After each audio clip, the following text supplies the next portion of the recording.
নমস্কার বন্ধুরা, ভুঁড়ি ভোজে আপনাদের স্বাগত। আবার হাজির হয়েছি একটা নতুন রেসিপি নিয়ে। এটা হলো বড় লঙ্কার আচারি পকোড়া। এই আচারি পকোড়া বানানোর জন্য আমরা এই সাইজের বড় লঙ্কাগুলো নিয়েছি। আমরা এটা কেটে রেখেছি, মাঝখান থেকে কেটে এটা চিড়ে এর ভেতর থেকে সমস্ত দানা বার করে নিয়েছি। এটা কিভাবে কেটেছি আপনাদের দেখাবো।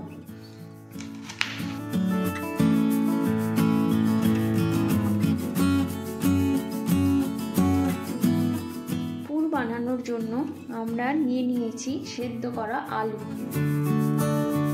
এর মধ্যে আমরা দিয়ে দেব স্বাদ মতো নুন, অল্প গরম মশলার গুঁড়ো, অল্প ভাজা মশলা।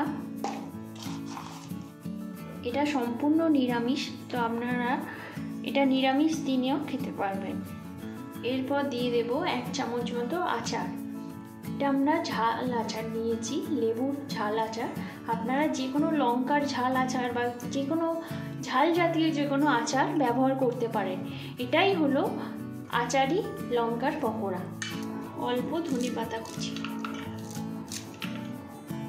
আপনারা আমিষ করতে চাইলে এতে পেঁয়াজ দিতে পারেন, আমি পেঁয়াজটা অ্যাভয়েড করেছি।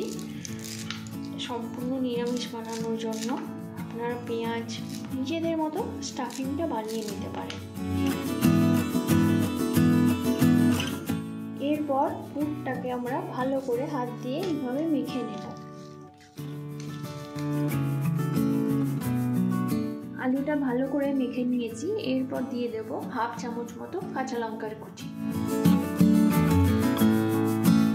মাখা হয়ে গেলে এরপর যেই লঙ্কাগুলো আমরা রেখেছিলাম সেই লঙ্কার ভিতরে এইভাবে এটাকে পুর দিয়ে নেব। এইভাবে আমরা সমস্ত লঙ্কাগুলো পুর দিয়ে নিয়েছি। এরপর আমরা এটাকে বেসনের ডিপ করে ভাজবো। বেসনের গোলা বানানোর জন্য আমরা এখানে নিয়েছি বেসন।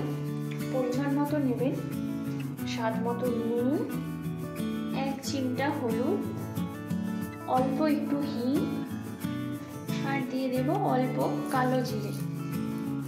এরপর এটাকে আমরা ভালো করে জল দিয়ে গুলে নেব।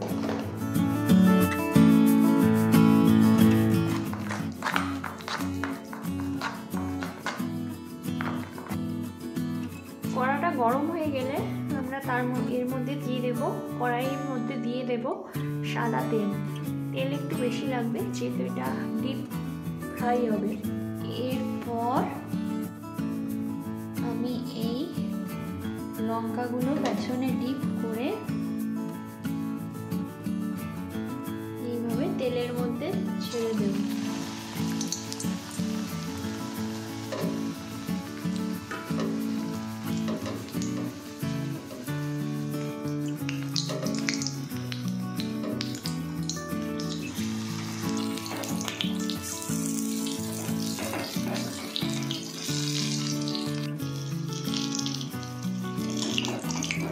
লাল লাল করে আমরা পকোড়াগুলো ভেজে নেব।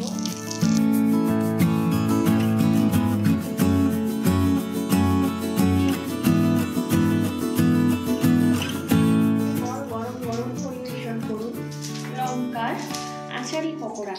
শীতের মেজাজে এই আচারি পকোড়া বানিয়ে দেখুন, খুবই ভালো হবে, খুবই সুস্বাদু হবে।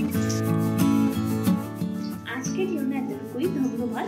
চোখ রাখুন ভুঁড়ি ভোজে এইরকম নতুন